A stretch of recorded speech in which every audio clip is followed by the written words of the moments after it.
পূর্বে আবার সুন্দর হবে, সারা দেহ পূর্বে আবার সুন্দর হবে, আবার পূর্বে। জাহান্নামের ভিতরে আল্লাহ তাআলার বান্দা পূর্বে আর চিৎকার করে কান্না করবে, আল্লাহ তাআলাকে ডাকবে, কানবে, কিন্তু তার কান্না সেই দিন কেউ শুনবে না। তার ভাই শুনবে না, তার বোন শুনবে না, তার মা শুনবে না, তার কোন আত্মীয় স্বজন সেই দিন শুনবে না। এমন একটা কঠিন ময়দানে যখন আমি আপনি থাকবো, একটু চিন্তা করেন সেখানে কি অবস্থা হবে। আমার প্রিয় ভাইরা, রাসূল করিম সাল্লাল্লাহু আলাইহি ওয়াসাল্লাম জিবরিল আমিনকে বললেন, জিবরাইল, এরা কারা? এরা কেন আগুনের ভিতরে পড়তেছে? এরা কেন আগুনের ভিতরে জ্বলতেছে? জিবরিল আমিন বলে, ইয়া রাসূলুল্লাহ, এরা দুনিয়ার ভিতরে জিনা করেছে, পাপাচার করেছে, অশ্লীল কাজ করেছে, আল্লাহ তাআলাকে নারাজ করেছে, আল্লাহ তাআলা তাদেরকে জাহান্নামের ভিতরে শাস্তি দিতেছে। তাহলে এক নাম্বার হলো হারাম ভক্ষণের শাস্তি, দ্বিতীয় নাম্বার চলতেছে হলো জিনাকার। কি কার?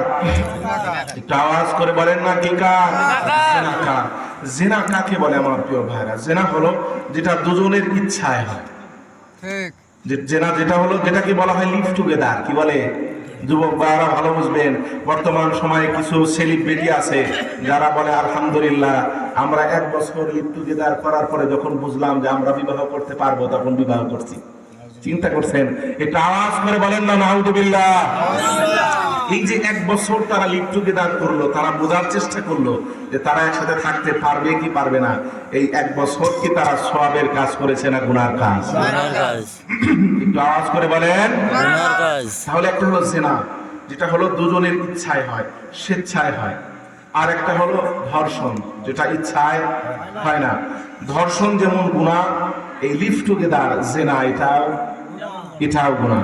যেই ব্যক্তি বিবাহ বহির্ভূত সম্পর্ক করবে, তাকে জাহান্নামের আগুনে লম্বা সময় তাকে জ্বলতে হবে। জাহান্নামের আগুনে লম্বা সময় তাকে জ্বলতে হবে। আমরা কি জাহান্নামে যেতে চাই? একটু আওয়াজ করে বলেন না, যেতে চাই? তাহলে শুনুন আমার প্রিয় ভাইরা, রাসূল করিম সাল্লাল্লাহু আলাইহি ওয়াসাল্লাম জাহান্নামের ভিতরে সামনে আগা শুরু করলেন।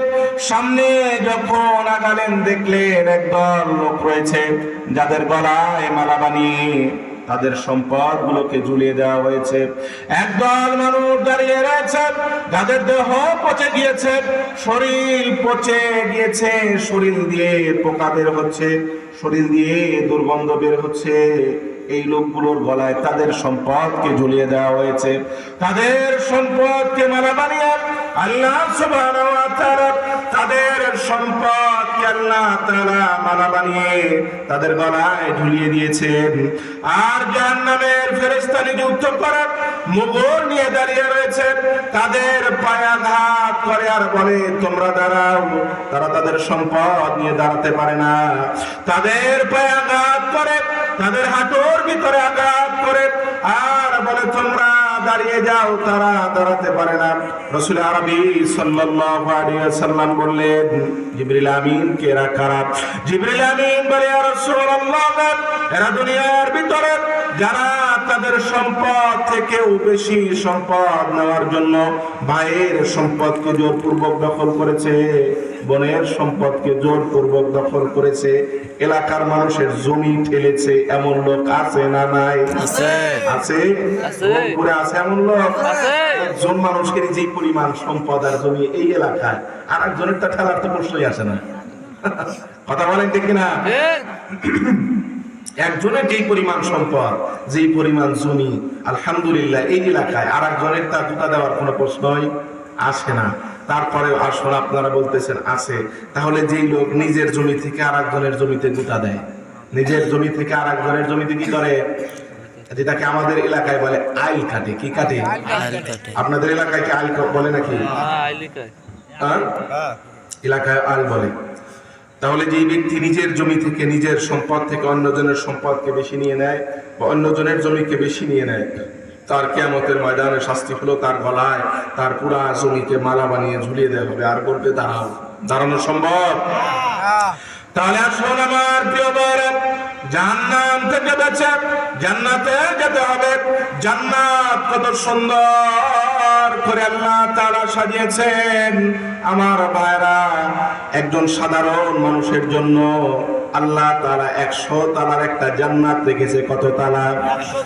সাধারণ একজন মানুষের জন্য, যে কোরআনের ধারক নয়, কোরআনের বাহক নয়, যে ব্যক্তি আলেম নয়, আল্লাহ তাআলা তার জন্য 100 তালার জান্নাত রেখেছে।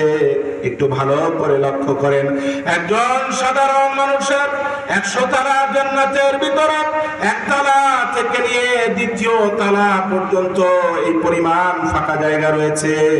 এই পরিমাণ সেখানে ফাঁকা জায়গা রয়েছে। আসমান থেকে নিয়ে জমিন পর্যন্ত যে পরিমাণ ফাঁকা জায়গা রয়েছে, আল্লাহ তাআলা একজন সাধারণ ব্যক্তির 100 তালার জান্নাতের এক তালার ভিতরে সেই পরিমাণ ফাঁকা জায়গা দিয়েছে। আর যেই ব্যক্তি কোরআনের ধারক হবে, কোরআনের বাহক হবে, যেই ব্যক্তি হাফেজ হবে, কোরআনকে হিফজ করবে, আল্লাহ তাআলা তার জন্য 6000 তালার জান্নাত দেবেন। একটু আওয়াজ করে বলেন না, কয় হাজার? 6000 তালার জান্নাত দেবেন। রাসূল আরবি সাল্লাল্লাহু আলাইহি ওয়াসাল্লাম বলেন, মান ক্বারাআল কুরআনা ওয়া আমিলা বিহি উলবিসা ওয়ালিদাহু তাজাই ইয়াউমাল কিয়ামা দাওয়াহু আহসানু মিন দাওয়াই শামসি।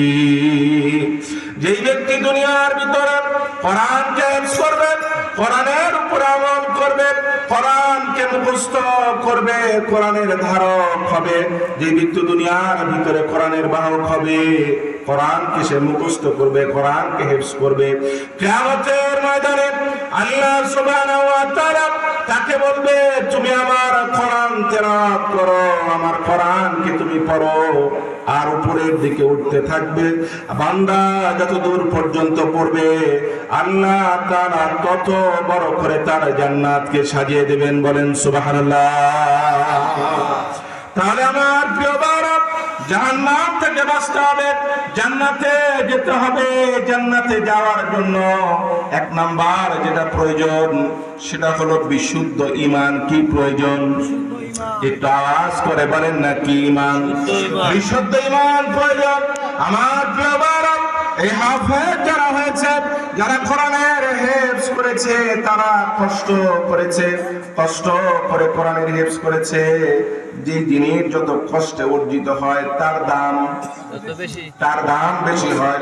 মূলনীতি মনে রাখবেন, যে জিনিস যত কষ্ট করে অর্জন করা হয় তার দাম বেশি হয়, আর যে জিনিস যত সহজে অর্জন করা হয় তার দাম কিন্তু কম হয়।